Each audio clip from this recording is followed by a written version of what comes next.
Victoria, I'm going to let you touch on your tips because I think this is important coming from your perspective here. Yeah, thank you. So these were just reflecting back, wanted to just share some learnings we had with planning a destination wedding in general and specifically at beaches. Our first is notify guests well in advance and get an early pulse on who is like a definite yes, who are maybes, and who are your definite no's. As we've mentioned, beaches can be expensive. And so the earlier you can notify your guests, I'd say like at least a year in advance. We did it in under a year. I think we notified them in August and got married in April. But if you can give people a year just to budget and plan, I think that's just really helpful. It was also helpful when we were working with Andrea and the Shoreline team to identify how many rooms we wanted to block. We basically looked at our whole list. So we put together everyone we're inviting, and we started to bucket people into like, okay, here are the people that are definitely coming. Here are maybes, and here are definite no's. And that kind of helped us like weigh our odds to figure out how many rooms we wanted to commit to with the room block. So that was really helpful. And we actually ended up being like very spot on with our projections. Second tip, specifically at beaches, it is expensive for guests to come on site for a day. So it's really worth it if they're going to come for them to stay on the property. I don't remember the exact day pass amount, but it's something that's like not, it really is very expensive. I think it's because beaches really wants to encourage people to stay on property. I think there's a ton of benefits of people staying on property. Like while it is expensive, you're in paradise, it's a vacation for them. No one, like not a single one of my guests regrets it. In fact, everyone's like, when can we go back? Like we're all planning a reunion trip to figure out when we can go back. And because beaches has a 3-night minimum, you're likely going to be doing activities and seeing people for multiple events. So if people are staying off property, they're going to pay like a heavy tax to come on property just for the wedding. And then they won't even really get to spend time with you for the other events. So as much as it is a pain, we had to encourage our guests to like stay on property versus getting an Airbnb or staying somewhere else to save money. It really is worth it to stay on property and just fully immerse yourself in the experience. It's like definitely not something you would regret. Using a travel advisor. So we worked with Shoreline. They also, the next bullet point, they created our website, which was really helpful. It was like one less thing for us to have to worry about or think about. And they were just wonderful and throughout the entire process, from our initial consultation to working with beaches to negotiate the room blocks and the rates and the numbers. So a lot of the upfront, like the heavy lifting pieces upfront, Shoreline like took care of, and it was just like so like such a stress reliever. And then they were there throughout the entire process. After we committed to beaches, we were assigned a wedding coordinator, and Andrea joined all of our calls and was very involved as well, just to make sure all communication that we had with the property after we committed to working with them went smoothly. Another piece of advice that I love about beaches, they give you I think it was called a test drive in paradise, which is, I think it's 2 nights at a heavily discounted rate for you to go and visit before the wedding.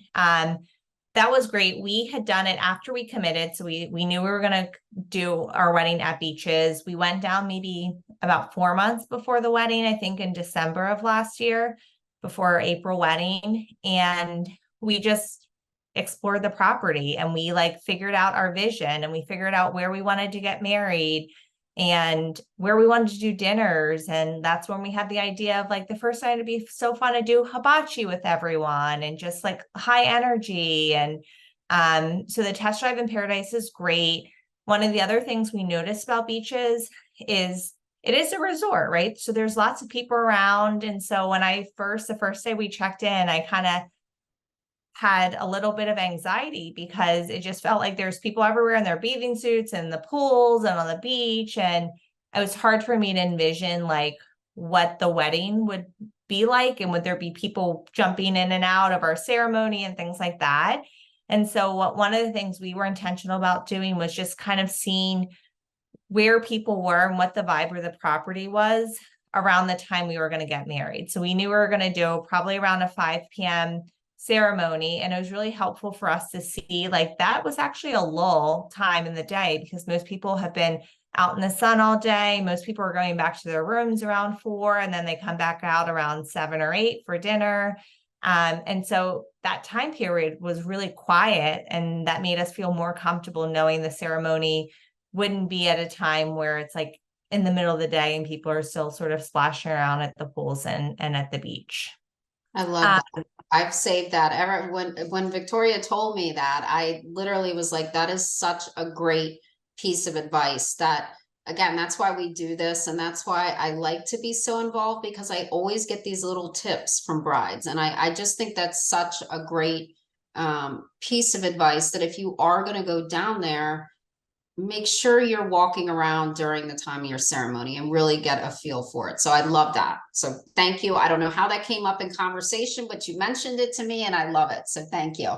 Yeah. It like made us feel more comfortable with making the decision on where and when we were going to have the ceremony. I also recommend to take really good notes on all conversations you have. At beaches, you'll get 2 points of contact. You'll have an offsite coordinator who you'll work with throughout the entire process until you get on site for the actual wedding. And then once you arrive on property for the wedding, like that week or the few days before the wedding, you'll be assigned an on-site coordinator. So as soon as you check in ahead of the wedding, you'll get a schedule, an itinerary, you'll meet with the on-site coordinator. And that on-site coordinator will have the notes from your off-site coordinator that you were working with throughout. And it's important because it's kind of they're passing notes over. It was really important for us to make sure we took really good notes to make sure that everything that we shared with the off-site coordinator in the months leading up to the wedding got transitioned and transferred over properly to the on-site coordinator once we got on site for the wedding. And everything ended up working out well, but just highly recommend making sure you're staying organized around what you're committing to, what you're paying for, and how you want it to come to life. We talked a little bit about knowing your perks and comps already. So some of them were around the room block. So if you have X number of people commit to rooms, you'll get a credit back. Some of the other perks come in the form of, I mentioned, we got a discount on the catamaran. We got like a free cocktail hour reception for everyone that we did the day before the wedding. So it's really nice to just know what is included in your contract and the perks that you're getting. I talked about this a bit already, hiring a really great photographer and budgeting for a videographer. Everyone is different. For us, we really wanted to make sure we had the day captured really well so that we could relive it every day and every year as we wanted to. So Beaches is great. They have all of their own vendors there, including a photographer. You can get flowers there. So you can basically anything that you would need for the day. They do have either an in-house team or they have contracted vendors that we worked with. I did look at the work of their photographer and made the decision that that wasn't the style that we were going for. And so we decided to commit to bringing in an outside photographer, and we're really, really, really happy with that decision. So whether you bring in someone else from outside, again, Beaches has their own. I just really recommend. Pictures are so important and just so nice to relive it. So really make sure that you choose a photographer that you really like. And then lastly, we did do our videographer through Beaches. This was a piece of advice that a lot of other brides shared with me to like get a videographer. It's worth it if you can put that into your budget. And I'm so glad we did. We were really happy with the results of the video that the Beaches team put together for us. It was basically about a full hour, and it covered our entire ceremony. It covered all of the speeches. at our reception. It covered, they pulled in family and friends to give us best wishes that we didn't know that was happening. So it was a really fun video for us to go back and watch, and we've committed to watching it every year on our anniversary moving forward. So it's definitely going to be that was a really special piece that I'm happy we budgeted for. Yeah, I love that. And we don't have that many couples that do a videographer. And I agree with you. I think ultimately it's something for you to come back and look on. So and photography, like Victoria said, to me that's going to last forever. So make sure that whether it's at beaches or whichever resort, you are looking at some past work and you're happy with it. There are going to be outside vendor fees. That's with any resort. But if you're bringing them in from the United States, let's say, and they stay within your room block, that outside vendor fee is normally waived. It's either reduced or waived. So I don't think, Victoria, you guys didn't pay an outside vendor fee, right? I think we did for our photographer because they stayed offsite.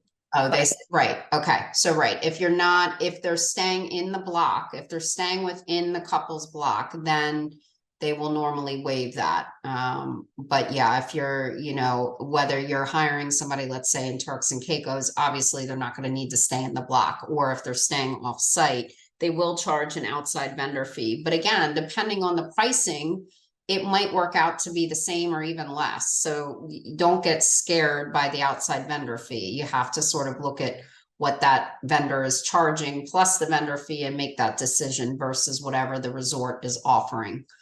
I love all these tips. I think they're great tips. And again, Victoria was very meticulous with note taking and emails and making sure that everything was sort of in writing. And they're great. And the team at Beaches is great. And like Victoria said, and this is with many properties, you normally start with a planner who's not necessarily on site, meaning at the resort in Turks and Caicos.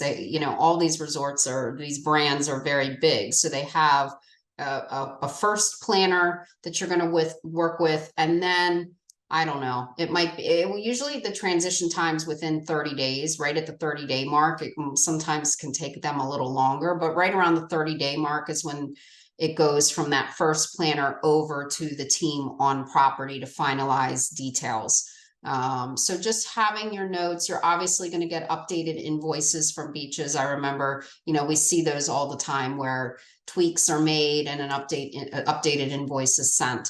So again, it doesn't have to be a stressful experience. I know it can seem overwhelming when you're first starting out, but we really do try to take it step by step, with first figuring out where you're going to go and then giving you the wedding packages and talking about room rates. We take it step by step so that you're just not overwhelmed. And we get many brides that come to us where they've started their own research and they just are lost because it's overwhelming to figure it out.